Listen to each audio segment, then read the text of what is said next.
Hey. I want to thank you for listening in or ear hustling to my black ass, bringing you the highs and the lows while ducking the blows.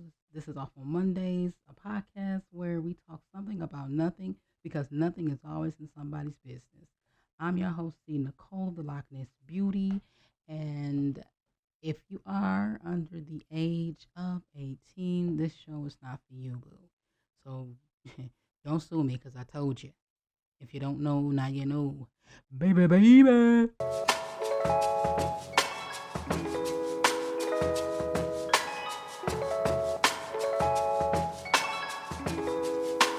Artlist.io. All right. All right. And I want to wish everyone a happy, dappy New Year's and all that jazz.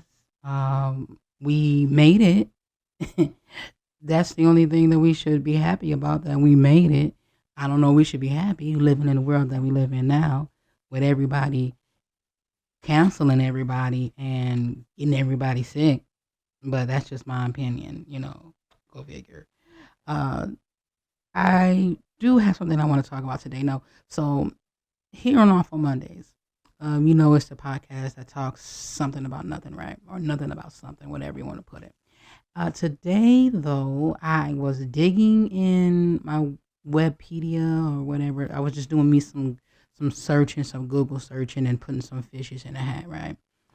But before I get to that, so I just wanted to start this off, right? So I decided that I wanted to do a New Year's party, with the girls, just a girls' night and watching movies, play some games and things like that. Things didn't turn out the way that they should. Okay, I'm a firm believer on things happening for a reason, and a reason for procrastination. I believe there's a reason for procrastination only if it serves a purpose, not if you're procrastinating because you are you can't say no, or you just you don't have any self-confidence. So I believe procrastination is good because if it falls into the classification or the class of you procrastinating because you're thinking it out, then yeah, so that's then it wouldn't be called procrastinating, right? But no, it's procrastinating. If, for instance, let's do it for instance, say you and your girls wanted to go and take a trip to Tahiti, and you haven't bought the ticket. You're just stalling or procrastinating because you probably got some other things to go or something else had happened. However, it turned out that had you took that trip to Tahiti, you wouldn't have been able to do A, B, or C or whatever. Something I want to call it, something came into the nature of things, and it was just predestined or predetermined for you not to take that trip. So, yeah, I believe everything happens for a reason. So now that I said that, what I want to get on today is I was digging through, as I was saying before, through my little my notes here, and I had this story that I really wanted to talk about. So if you don't know me, if you have not seen my YouTube page, which I do have a YouTube, it is called, again, like I am, Off on Mondays, and it's a show about mental health is mental wealth for self. And that is my slogan because your mental health is very, very important, even if you do not know or understand that. Everybody should be conscientious of their mental health because it is something that will pay off in the end. You don't want to be mentally bankrupt, okay? And you want to be, at least have something in there. And even if there is something that's off, you just may be negative a little bit of points. But hey, at the end of the day, at least you know that you got to get some control under your crazy self. Now, I can say that because I do have an invisible disability, we'll call it that. And what an invisible disability, for everybody that's like, an invisible disability, I don't know what. An invisible disability is a disability basically that you can't see. So PTSD, anxiety, and let me get on this. Okay, I am 100% an advocate for speaking about anxiety. A person who does not have anxiety cannot say anything about anxiety. If you do not 100% suffer from that, do not come for me, okay? Because there's plenty of people that I know firsthand. There's plenty of people in my family firsthand. There's plenty of people off the streets that I know firsthand about anxiety. Anxiety is a real thing. And for the Christians, because I am a Christian woman, okay, I love baby Jesus. What I need to let you know is that it is real.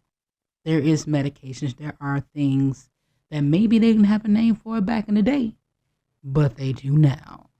So anyone who always saying that they're blaming it on anxiety, they don't understand it fully. They don't understand it fully. I need someone who's actually taking therapy, who's actually going through self-healing, who's actually going and bettering themselves and not just Dr. Googling it, but people who are actually unwrapping it and packaging it back up and then, unwrapping it again. Okay. Matter of fact, let's unwrap that. Let's unwrap the fact of how everyone who does not have anxiety would like to just blame it off as like it's just something to do. And you know what? What I found out is there are people who I know close to me who would say, anxiety is nothing, anxiety is this and that. But if you have it, as such as myself has been clinically diagnosed with generalized anxiety, which is totally different than what people perceive it to be. Like, I truly believe that if a person is truly suffering from anxiety, then you wouldn't have to sit there and say anything about, oh, everyone's want to blame it on that and everyone wants to blame it on this. I'm getting actually upset because I'm thinking about many of conversations I had with people who would say everybody wants to blame things on anxiety. Well, we all have levels of anxiety, but there are some more higher that experience it than others. So that's what I'm gonna say about that. I had got on that rant because, girl, I had something in the back of my head, girl, that I was just thinking about the conversation I was having with a human being, and they were saying how everybody's blaming things on anxiety and how you can just do this and do that. If you're explaining it to me, then you don't have it. If you're explaining it to me in a way like you can just do this and it's gone, then you don't truly have it or truly understand it. I don't care. Even if you are a nurse or a doctor, then you will have a better, deeper understanding of it. But I don't need a Dr. Google. I need someone who's actually went through clinical. I truly believe that a person who went through medical training, okay, a person who went through medical training will understand. Okay. And I'm just saying that because, girlfriend, I had so many conversations with people who talk about anxiety like it's nothing. And you've never been in the shoes of someone. Now, there's also depression, which we'll dig into today. There's also disassociation. And it's crazy how sometimes people can say they don't have that, but when if you have been diagnosed with these, or if you're able to understand the different levels of a mental disability or an invisible disability, then you would totally understand. And when they're speaking, you would say to yourself, "Oh, this person has that. Okay, that's disassociation. That's depression. That's anxiety. That's over rationalizing or rationalization. And it's just these terms that you come to grips with, that you understand, that you can see now, and it comes together, and you say, man, okay, this is what it is. So then when it happens, you don't have the same outcome. So you may experience some things that are similar. However, you will not have the same outcome. So that's why I'm a big advocate for a person who, if you're not getting or treating getting treated for anxiety, then don't speak to me. Don't say anything to me, because the only thing that you're speaking of is telling me basically that you're in denial. I mean, there's countless times when I talk to people who, and I know I said this so many times, but it's just listening conversations. And I'm speaking for those who are actually dealing with anxiety, because if you have in that conversation with another person who's been clinically diagnosed with anxiety, and you will see the difference. I'm just saying that because I was speaking to a customer, and I was a client, and I was talking to the client, and they were like, because they had been diagnosed with anxiety too, and I had shared my story because I have no problem with saying that what we have to start doing, especially as, I'm not gonna say people of color because I really do hate that, because I'm not a person of color. I'm not. A color is in a crayon box. Okay, color is the car: white, brown, yellow, green, blue, clovers and blue moons. That's what color is. I am a woman, and I'm gonna say I'm not even black. Black is the color of my freaking um, screen for my microphone. But I am a melanated woman. Now that's the correct word, okay? So I am a melanated woman who takes therapy and truly believes in it, okay? And I love my therapist, and she is white, by the way, so I'm not partial, which is crazy how we got together, because she also has people that's mixed in her family, and that's black. So yeah, there, take that to everybody else that think I'm just one-sided. But anywho, but I am a melanated person, okay? And I take therapy. And I just really don't like the whole fact of how most melanated people would say, you don't need therapy, which we understand that's a deep rooted thing that we were raised as children. I mean, I can go deep into, even when it comes to how we were raised, the way we were talked to, the way we were invalidated. And I know it hurts to say these things, however, they are very true. The whole thing that a child is to be seen and not heard, that's invalidation. That's invalidation. That's invalidation. I'll say it one more time. That's invalidation. You're basically telling them to just skip. But that's something that we gonna just unpack on a whole nother day. We're unwrapping right now. We're just wrapping and unwrapping this here. So yeah, and I when I was diagnosed with it, I was really like, I don't want to take therapy. It's not going to help. However, I have found out that it has helped a lot. I have understood a lot, and it's not as bad as you think that it is. Um, I truly believe that God bless people with talents and gifts. And that's one of the things. And sometimes you need to unpack things with a person that does not know you from spit, that don't know your family, that you've never met. Why do you think sometimes it's so comfortable for you to speak to a complete stranger?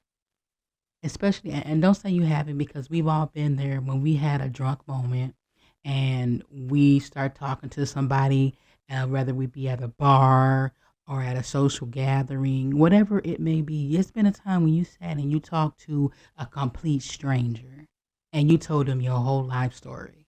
Now, if you haven't, then this ain't for you, okay? This ain't for you. Keep it pushing. But if you have, then you understand what I'm saying. And that's just the same thing. Why do we do that? Why do we speak to complete strangers or feel comfortable with speaking to a complete stranger? It's because there's no judgment. Because we can actually speak to that person, because that person can actually understand and can hear us. And they're not like, well, there's no type of judging or projecting. They're just actually listening. And they're probably saying, this woman is crazy. Or they're probably looking at you like, why are they telling me this whole story? However, like I said, I believe in divine intervention. I believe in divine meaning. I believe in purpose. And that sometimes that person is just sitting there because maybe God using them for that brief moment that you're there, for them just to listen. And then what happens once you get all that out? You feel good. That's why I truly believe that a toxic dump or free riding is something that should be invested in, as well as in addition to therapy and owning to it that you need therapy, that you need help. Because, yeah, it's just the right thing to do. And what is free riding? Well, if you don't know what free riding is, I'll let you know. Even if you do, I'll still let you know. So basically, what you do with free writing is you just write on a piece of paper. I keep saying 30 for some, so 30 seconds or whatever, an hour to 30 seconds, put it that way. Or 30 seconds to an hour. Just be politically correct. Okay, because we got some people that's just dumb. So, from 30 seconds to an hour, 30 seconds to an hour, yeah. You just write freehand. Just write. Don't worry about mistakes. Don't worry about punctuations. Don't worry about anything. You're just writing. And everything that you're feeling at that moment. Even if it doesn't make sense. It does not have to make sense. And what you're doing at that same time, or at least what I'm doing at that same time, is I'm writing it down as it's coming out. So it's like I'm writing and reading at the same time. And then once you do that, you just stop at the time of the buzzer. And the reason why you do a buzzer, because you can be going writing on and on and on and on and on. Sometimes you can write until there's nothing left for you to write about. And you'll know that once you start writing, and not saying that it doesn't have to make sense, but you're just completely blank. And I'm not talking about because you're thinking about what to say or how to spell, but there's just really nothing to say. Like you've ever had a conversation with someone and they ask you a question and you just, you know what? I can't think of anything right now. And you know why? That is perfectly okay. That is perfectly okay for you to think that way, because we all should have a point in time of clarity, and that moment there is basically what I believe those are the moments that we should grasp when we have nothing to say, because there's so much power in your silence that is remarkable. That means you don't really have to say everything. Just because you can don't mean you should or that you have to. And that's why most of the time people run away from your ass, because you always talk. You always got something to say. You don't have to always say something. You don't have to always prove anything. Sometimes you just got to break the wrist and walk away, Napoleon. All right. So you go ahead and you write. And once the time is up, you burn it. You burn it.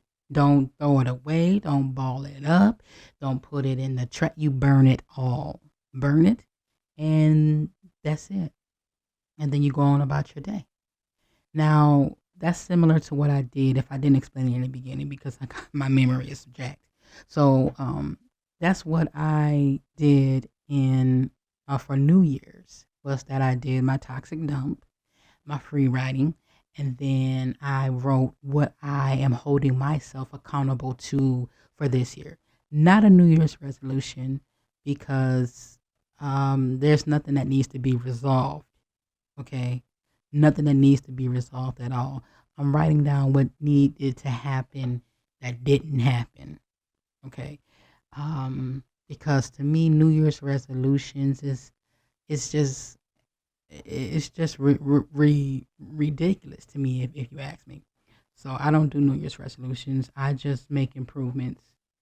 People might say that's the same thing, but I'm trying to get this here for you. So, matter of fact, with that being said, we're going to take a little quick break here. And when we get back, we're going to get into this story I have that is speaking up on mental health. It's by an Eleanor Bumpurs. No, hold on a second. Hold on, let me get my glasses. It's by an Eleanor Bumpurs.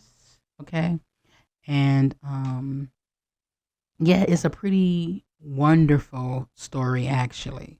and I wrote notes about it. And I'm just going to tell you the story out of my own way. I got little notes here too, but I'm just going to unwrap some story time when we get back.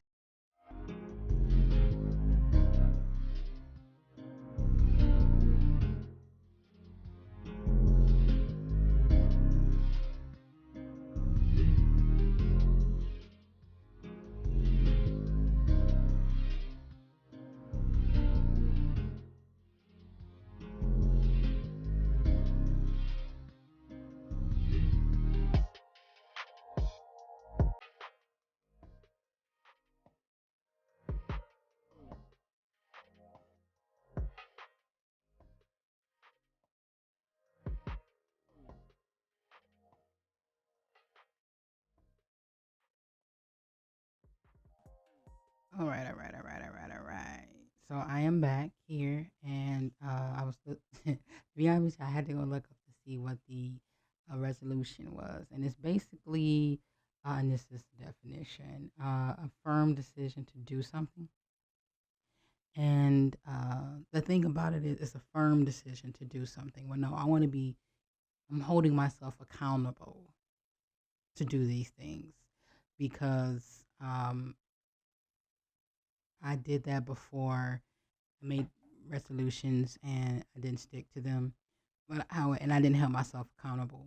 I just said this is just who I am, but and I'm holding myself accountable. But anyway, that's what I was talking about before we had left. We were talking about the mental health, mental wealth, people who be bullshitting on anxiety and not understanding fully and completely what it is.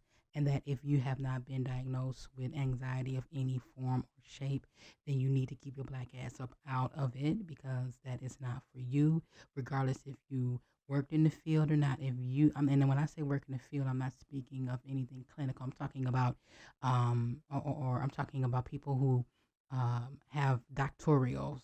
I'm talking about people who are specialists. I'm not talking about somebody who just been around it. I'm talking about someone who's actually possessed it, who actually felt it, who actually dealt with it, who actually can understand it. Not someone who's been around it. Not the fourth cousin.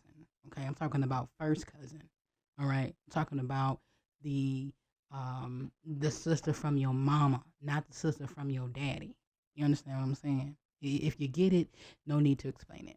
Moving along. Okay, now before we left here, I said that I was going to share a story with you about mental um, wealth because this is a podcast um, that is about mental wealth because mental wealth is mental health. And I'm telling you this right now, I got made fun of when I made that tagline, but I'm guaranteeing you it's gonna be not gonna be, but it will be. It is a household statement. Okay, you better remember me. So as I said before, so the story that I'm pitching here is not a, it's about Eleanor Bumpers, who was a um, mentally ill woman. Okay. Now I wrote these notes down here. Now, but see, now this was back in the day because I believe this was in. Let me see where we at. Where we at? This was back in. I believe. Oh my goodness. I thought I had it written down. See, that's what happens. That's what happens, black people, when you think you wrote it down and you didn't, and then you look in here. Okay, there we go. See, I know I had some notes here. So this happened in 1984. Okay, and what happened was we're gonna call her Miss Eleanor. Okay, she was mentally she was mentally as they said, mentally disturbed. That's what I was trying to look for. So they call it mentally disturbed, which we know we can't do that now. That's just like saying the word retarded and mongoloid. I mean, come on. You just don't do that. Okay. However, that's what they call it, mentally disturbed. So what happened in this story here is very, very sad. And there's, from what I've understood, I did me some research again, and there was a similar incident that happened not so long ago as you can hear, I'm going through my notes again. That it had all these notes here, and I got to sum all this up. You know what I'm saying? So there was another incident that happened similar to this. I believe it was her name was Deborah. I say Deborah. I don't say Deborah because people who say it's Deborah. Let me know. It's spelled Deborah. That look like Deborah. People will say Deborah. I don't get it. That's just like saying Stephen and calling it Stephen. It has a P in it. I am confusion. Help me understand. Is it Stephen or is it Stephen? Is it Deborah or is it Deborah? Okay. Okay. Let's unpack that. Let's unpack that, please. Okay. Because that has been sitting there for a while. That Deborah and that Stephen has been sitting there for a while, and we need to unpack that and get to an understanding. Anyway, I digress. So, Miss Eleanor, honey, okay. So, what was happening was they were basically given a eviction, okay? They were given this eviction, and Miss Eleanor wasn't having it, okay? And it just seemed that there was many different attempts on trying to evict her out. However, with her being, let's say, mentally incompetent. Oh no, let's not say that. Let's not say that. Let's her saying just being mentally disabled. Okay. Because they used to call it mentally disturbed. Oh my goodness, that's just. Anyway, I'm just thinking about that. That's just like mentally disturbed, mentally ill. Let's go with that way. She was mentally ill. Okay. And there was many times that they were trying to, get her out of the apartment, probably for gentrification. Okay. And so now Miss Eleanor she wasn't having it. Okay. And you see, she was an elderly lady and she was living in public housing. And this happened okay. And this happened, okay, and she was living, I'm reading my own notes here. Goodness. Okay, so she was an elderly woman living in Bronx. Bing bong. Okay, the boogie down. And in Brooklyn. Ayo. Where it all started. So I guess that they always had issues with Miss Eleanor due to recent run-ins. Like there was this one time when the maintenance man, because she would call, like anybody else would call up the maintenance man, not that maintenance man, girl, but would call up the maintenance man to, do some maintenance stuff. However, she would never let the maintenance man in, probably because he was trying to get in where he fit in. No, we ain't gonna say that. We ain't gonna say that. But she would never let them in. And the when these incidents would happen, the housing staff, okay, or we can call them the bitch, would have to make some calls and to her family members, and they would get in contact with her daughter, or her daughter would call her and would just have to discuss like, man, we trying to get in, but your mama, she ain't. You know what I'm saying? And so her daughter, which is named Mary, okay, she had Miss Eleanor, there we go. Miss Eleanor had told her daughter that she was being messed with, that the people won't leave her alone, child, that she was being singled out, that that the landlord was just, being a landlord and not doing nothing. Nothing. Okay, let's unpack that.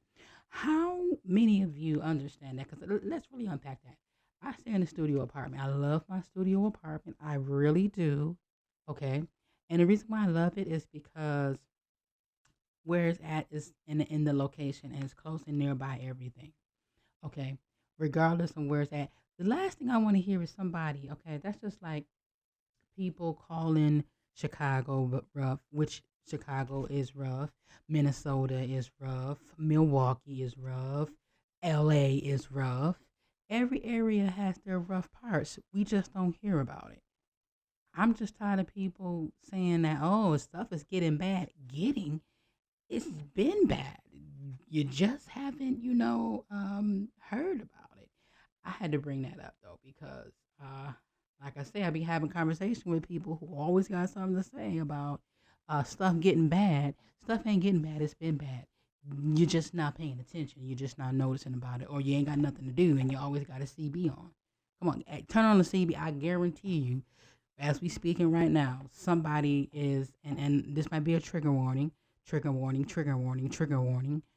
Somebody right now is probably getting raped, beaten, or molested, and you don't even know about it. It's so many things that happen in this world, so many things that happen in this town that you don't know about. So, yeah, I just had to unpack that because there's a lot of stuff that happened that goes on that we don't know nothing about, and we just have to understand that that's the way of the world. Okay, something can be happening next door to your neighbor, in your apartment complex, in your building, at your job, and you don't even know about it. And you're talking about something that's in the place in the county you don't even live in. But right next door, Jimmy beating on Helen, or Helen beating on Whitney, or Jimmy and Jane. You don't know. You never know. Never know. Anyway, I had to unpack that. I digress. Moving right along. So Mary is speaking with Miss Eleanor, which is her mother, okay? And she, Miss Eleanor is telling her daughter Mary, like, man, they messing with me. They doing all this. And landlord coming to me asking for money. And I'm like, I'm not giving you the money because you won't come and fix my stuff. And, just things like that. So her daughter had told her, just keep to yourself, keep your head up, legs closed, eyes open. And if anything happened after boom, boom, wham, then give me the boom, boom, bam, okay? All my Chicago people, if you understand me, hear me out. So now Miss Eleanor, okay, like we said, we're going to call her. Like most of us, refuse, like most of us in the world, refuse to pay rent. Okay, refuse to pay house due, and this is due to maintenance, not doing what they supposed to do. Just like I said, she was telling people that they were messing with her. She told her daughter Mary that people been messing with her because nobody's coming to fix. I asked you to fix my toilet, or I asked you to fix my tub, okay, and you saying okay, I will. Here it is, 3 months later, and now you asking for your rent. Where's my tub? So I need it. Anyway, I'm telling you. I knew it was something with the maintenance. The only time you don't pay your rent is either when you down bad, or when you're not getting what you're supposed to get. Let me tell you, I am a firm believer in that. And let's unpack this. I am I know we've been there sometimes when we had to make a decision between paying rent and groceries, or buying or pay the cell phone bill, or getting clothes, or health, or medical. So I am not one to discredit. What I don't like is people who go around acting like you don't do it. What I don't like is people who go around and faking the funk. Be true to yourself, Pa. Be true to yourself, Ma. Unwrap that, okay? Let it be known that it is okay. We are not celebrities, okay?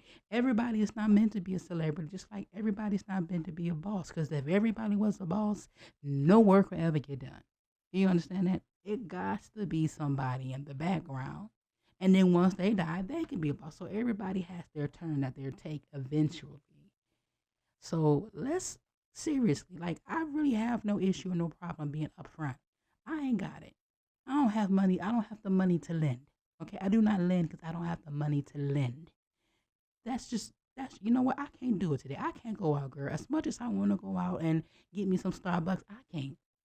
I bought me a coffee maker in here. One was donated to me, whatever, and I'm just gonna go ahead and use that.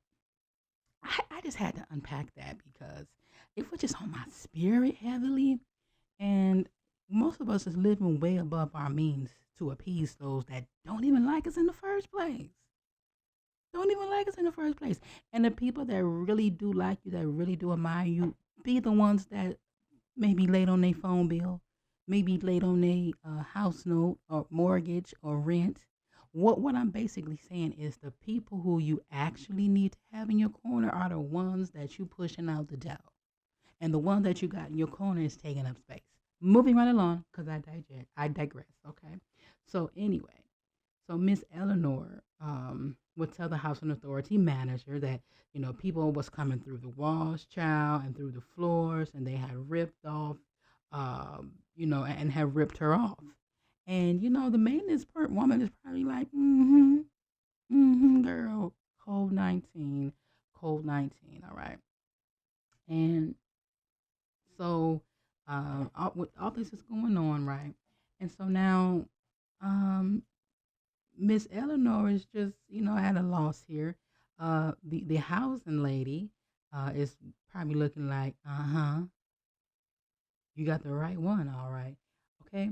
And so eventually, Miss Eleanor would let the maintenance man in.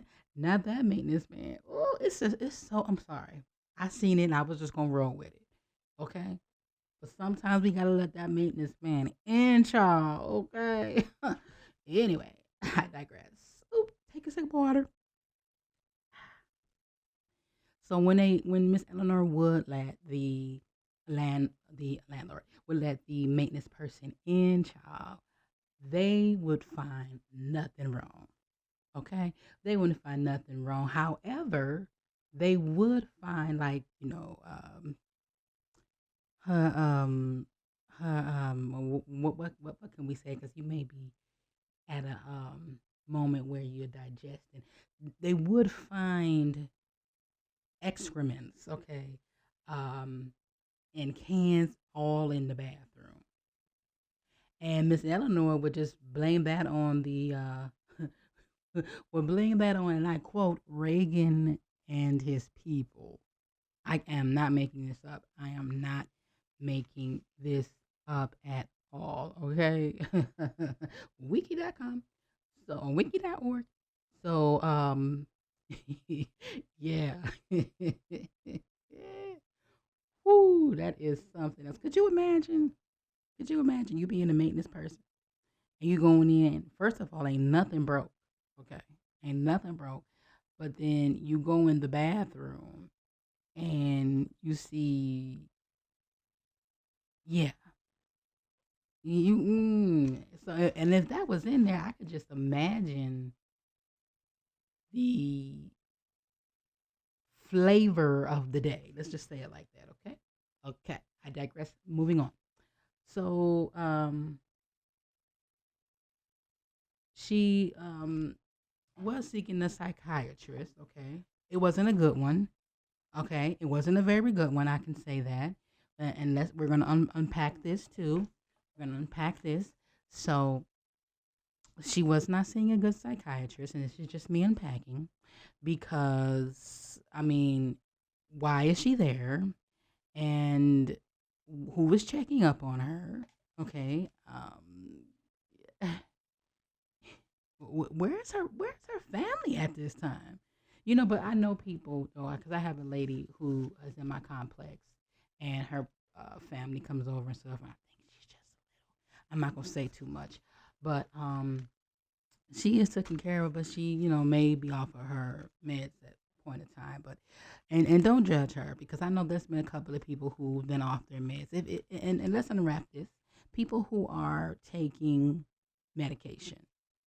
There's sometimes when you miss a medication, when you miss a dose, because bitch, don't be looking at nobody crazy, because I know there's been times when you miss taking your birth control, your plan B, or whatever you want to call it.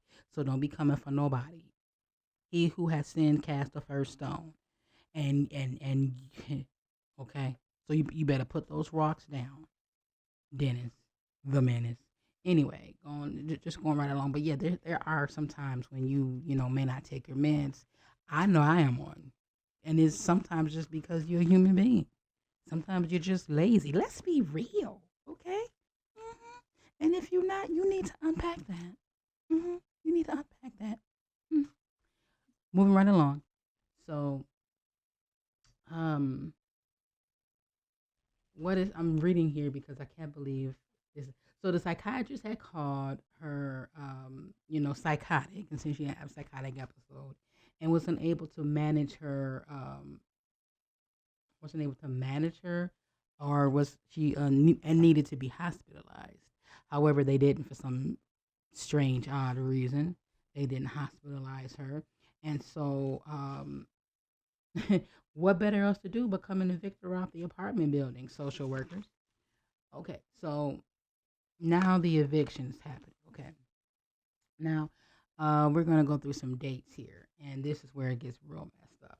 So of course you know now, Miss Eleanor has been going back and forth with the landlord and the maintenance and stuff, and the maintenance probably being some dude going back and saying like, man, Miss Eleanor up there in apartment 2A, she is copping and squatting literally.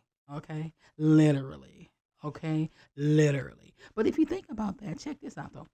If if that was happening and she was trying to get in contact with the maintenance man, see, I have to be up on Miss Eleanor's side, hunty, because I know it's sometimes when you call the maintenance man and the maintenance man don't come.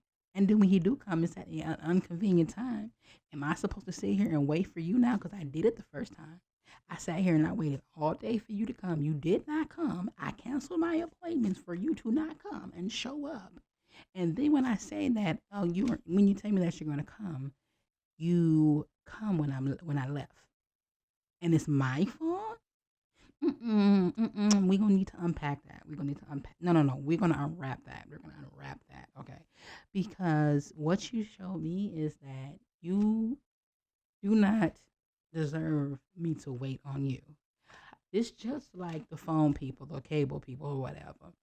When they was able to come to the house and knock on the door, and they would say they would be here between hours of 10 and 11, and it would be more like hold on, I was looking at my dogs. It was more between the hours of 10 and 11, and it ended up being the next day. You understand what I'm saying? So yeah, that was got my little pooch here. You gotta go potty. You gotta go potty. Go potty. Training him how to go potty. See, where I'm at right now is snowing, and my landlord just cleaned out the what? Hold up, he gotta go potty. Give me a minute. All right, I'm back. Just to let you know that I'm real all the way through. He had to go and potty. I had to let him go. Hey, that's the life of a pup mom. Okay, that's the life of a pup mom, a dog mom. I have two dogs. I think I explained the dogs that I have, but if I haven't, you need to go back and listen to one of my podcasts, and they will tell you. And if they're not in there, then we'll talk about that later. Moving right along. So now, Miss Eleanor, okay, maintenance man comes into the apartment finally when she lets him in, and they find some things that they should not have found, and he probably goes back and say, "Yo, you need to check up on him because something ain't right. Something ain't right. It ain't even tight, and it ain't even right." So now it's October 29th, and Eleanor had told housing authorities. Okay, so it's October 29th, and at this time they were going back and forth from the housing authorities, and Miss Eleanor, were telling them, hey, um, we need to evict you out, and she's just not having it. They're trying to get in. She won't let them in. They're hustling and tussling. And Miss Eleanor goes and tells them, man, if you come in here, I'm going to pull hot lie on you if you try to come and evict me. She said, hell no, I ain't going to go. Go on, Miss Eleanor, okay? Go on, Miss Eleanor. So at this time, the housing authorities and the landlord is like, man, this is beyond my pay grade. This is beyond my level of expertise. So what I need to do is call the big boys. And so that's exactly what they did. So in enters NYPD's finest. And there was especially, and I'm reading this here, there was a specially trained task to handle cases like Miss Eleanor. Now, what those specially trained. And now whenever they say something about specially trained, I know you, I know you, I know you lying. I'm looking at my baby right now.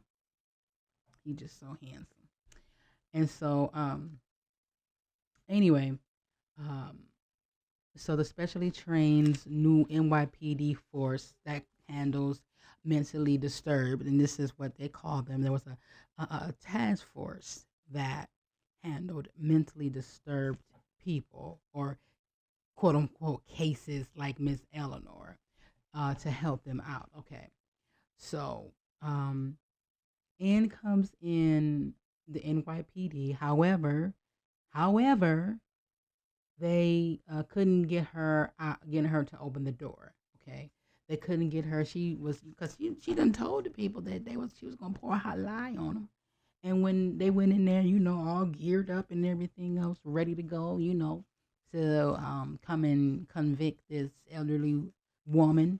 All right, this elderly woman who is has a mental disability. There we go. Has a mental disability, or as they say, mentally disturbed back in that day.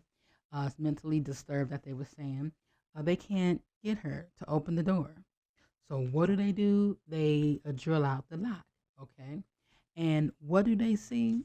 They see Miss Eleanor with a 6-inch knife in her hand, waving it around, talking about some, if you don't do, no, I'm just joking about this. I'd rather die than get him dead. No, I'm just joking. But she was waving it around like Oprah Winfrey and Color Purple when she said, "You told Harpo to beat me." That's just how it was. And then they seen this woman and was like, dude, this is way beyond our pay grade. However, though, they came in, like I said, full geared up.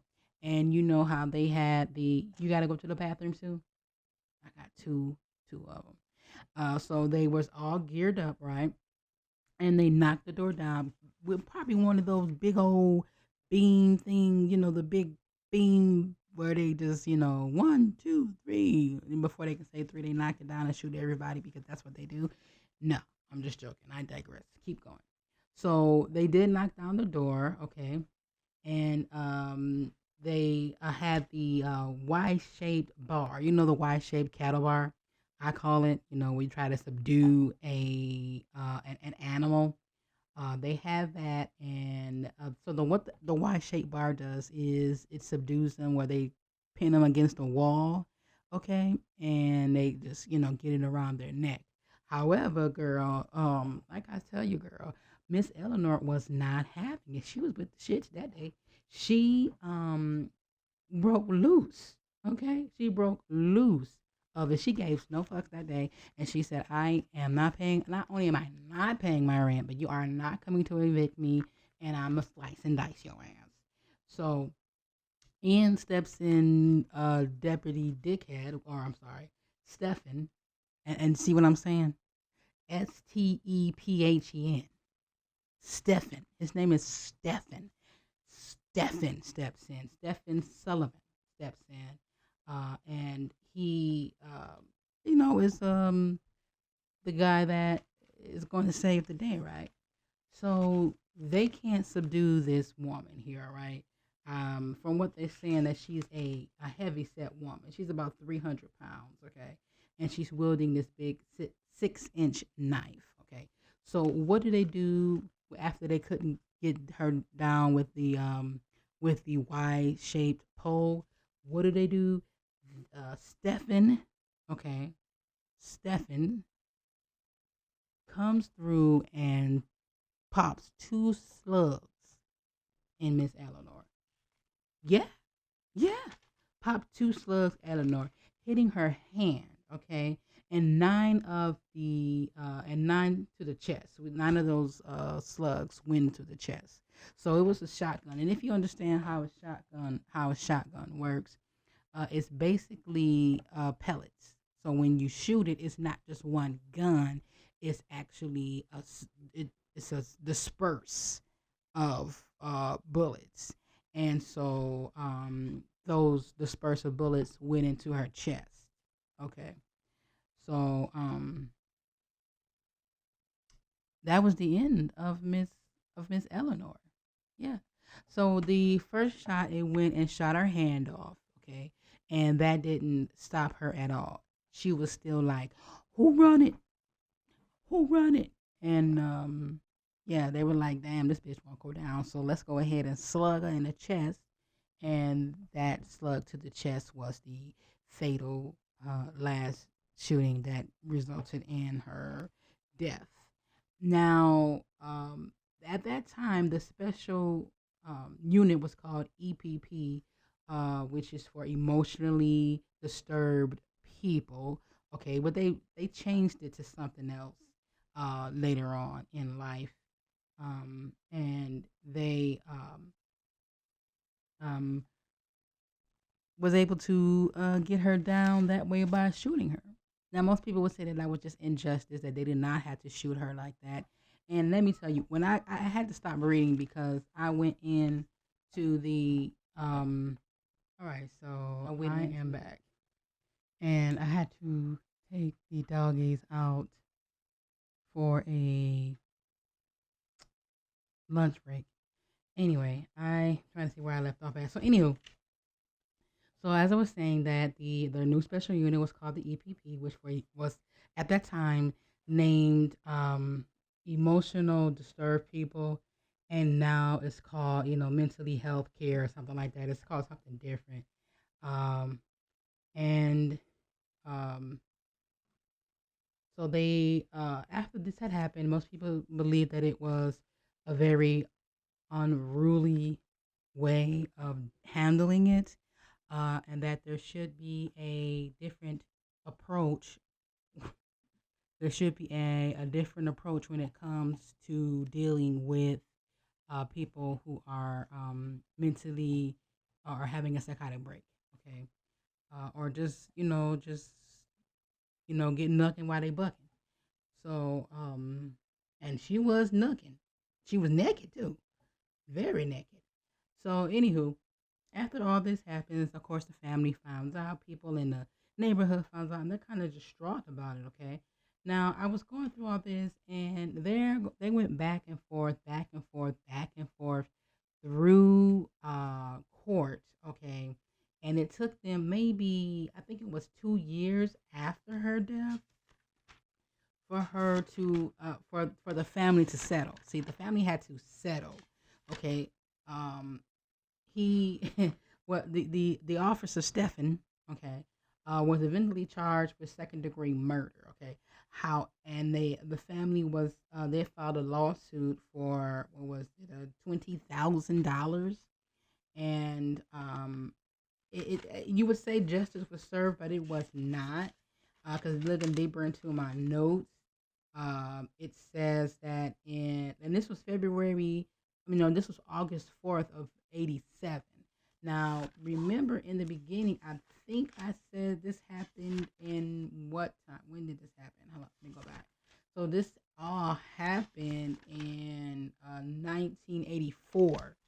So about 3 years later, the family filed a lawsuit, because basically, they felt like it wasn't justice.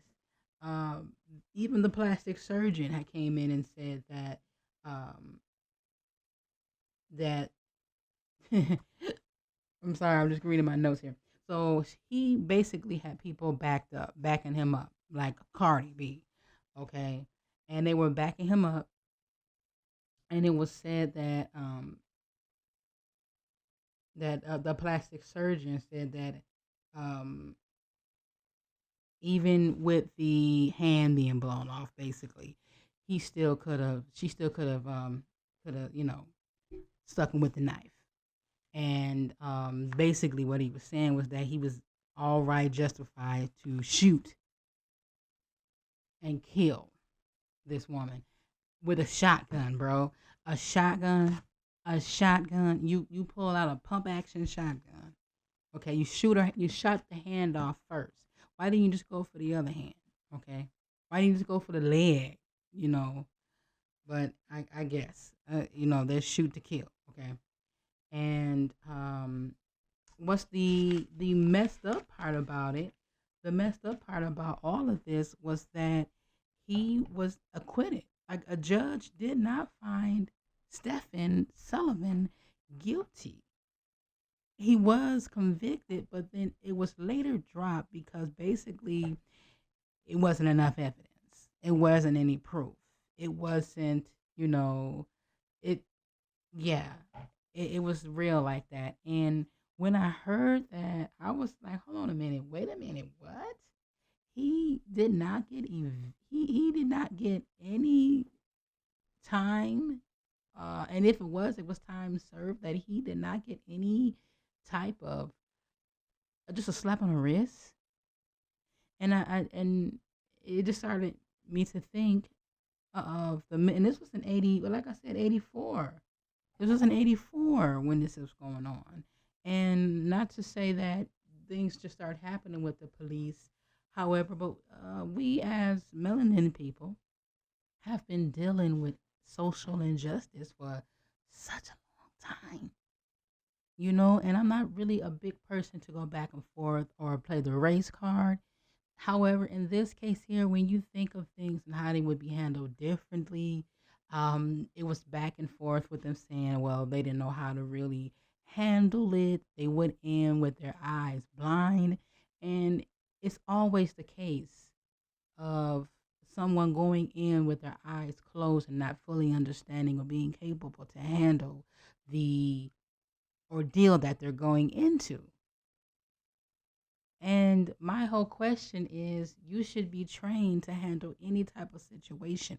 And I say that loosely because no matter what, you can be trained. However, the real deal is totally different than the training. It's totally different than what you see as far as the simulation. It's 100% different. So I'm not going to say it's just really, really sad to have to hear about that, and then having to know that it took almost 3 years, well, 2 years, they said, 2 years after. There was a hung jury, of course. Um, his boys had backed him up. Like I said, the surgeon had backed him up. In November 25 of 1986, Stephen was reinstated with a vote, 6-1. That's what it says here, and was found out of that. He was found out of that not guilty for what happened. Basically, he did everything within his means due to I guess because he was being attacked by a woman who probably didn't even understand or know, who probably was in the middle of a psychosis. And let's not even be racial here, play the race card. There was a man who his wife, was having issues with, who had PTSD and was having a psychotic break, and he had a psychotic episode, and he had flipped out. He had flipped out and was in the middle of the road, and they were trying to understand what was going on with him, and they didn't know, but she did. And so what happened was he was just, he was naked, and he was butt naked, okay? He was just having these weird sayings and stuff like that was just going on off about him. And he was just blubbering out stuff that he couldn't. And I totally believe that during this time, she was probably having a psychotic episode, and they didn't understand it. There was probably some jargon and some words that Miss Eleanor was speaking and saying that they didn't understand. So they knew that something was not right. They knew that something was like, okay, we can't do this. Let's go get somebody else. Let's go call in somebody that can, handle this, or let's call the daughter up. Let's if there's someone else that we can speak with instead of shooting her with a shotgun. So anyway, I digress. So back to the guy, he and the white guy, okay, And so his wife called the police because, it was hard for her to subdue him. And she was telling the 911 operator the whole situation of how things were going down, and nobody understood. When police arrived, she told him the same thing, that he's mentally unstable, he's having a psychotic break. She was mainly telling the officers that he is, this is him, uh, you know, uh, psychotic episode, right? A psychosis. And they shot him. They shot him dead. And it was a tragedy because either he was about to kill himself or whatever. He was walking up to the car and trying to get in the car, but whatever, it was that motion there. It was that instant, and the police had shot him. Now, the reason why I bring all this up is because I wanted to just unwrap some things here. So, this matter of fact, let's unwrap that. So, what I want to unwrap is this. It's sad that there's people who do have these mental psychosis, these mental episodes, these mental breaks, and I know we all have people in our family who we know we're probably that person ourselves. What we have to understand and realize is that no matter what, everyone should be treated fairly and equally, especially if there is a person with a mental disorder. I was after I was going this, and you can check the story out on. I've looked it up on wiki.org. You can check that out there because it goes into details and it tells some things there as well. I would suggest that you go and you look this up. I would suggest that you go and you read about it, and you ingest it and then digest it and then unwrap it. And the reason why I say that is because this is so profound.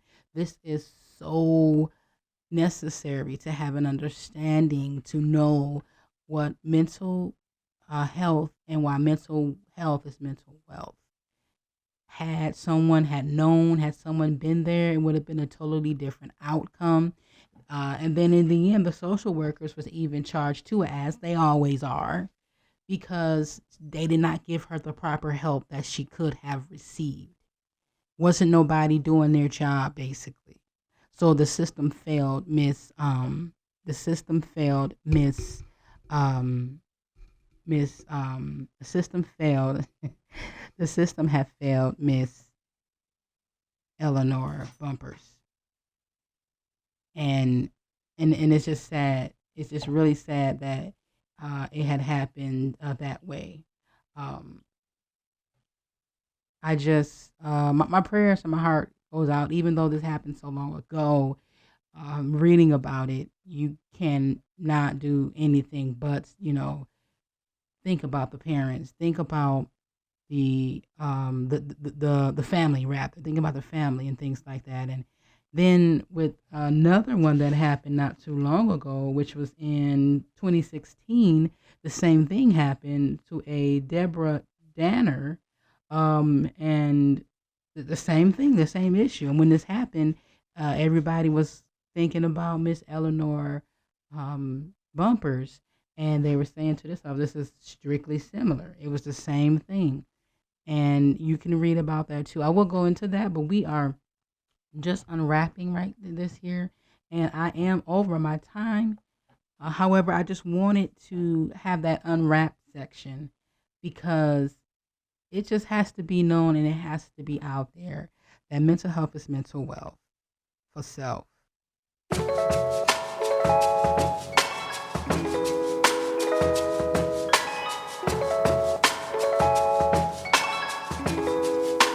Artlist.io. All right. Well, now it's time to say goodbye to all my Negro friends. But it's been fun. I do thank you for listening and tuning in to me, C. Nicole, us. And look into that though, for real. Look into that. Thank you for allowing me to unwrap and unpack some things. And there's a difference between unwrapping. Unwrapping is, something that's like a gift, and it's small. But when you're unpacking something, you think of something that's majorly huge. It's a lot to unpack. You can unwrap it, but it's a lot to unpack. Okay. Anywho, so with that being said, again, I just want to thank you for tuning in to Off on Mondays. And I am your host, C. Nicole.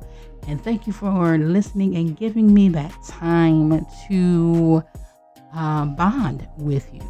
You can always catch me here on the podcast, or even listen to me on YouTube. And my YouTube page is Off on Mondays. You can find me there, speaking about the same things, and also delving into a little bit more into mental health, and because mental health is mental wealth of self. Understand me? And with that being said, you can follow me also on TikTok.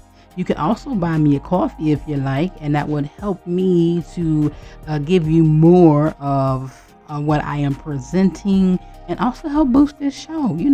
Help a sister out. And as I always say, if you follow me, I follow you. You follow me, and I holla.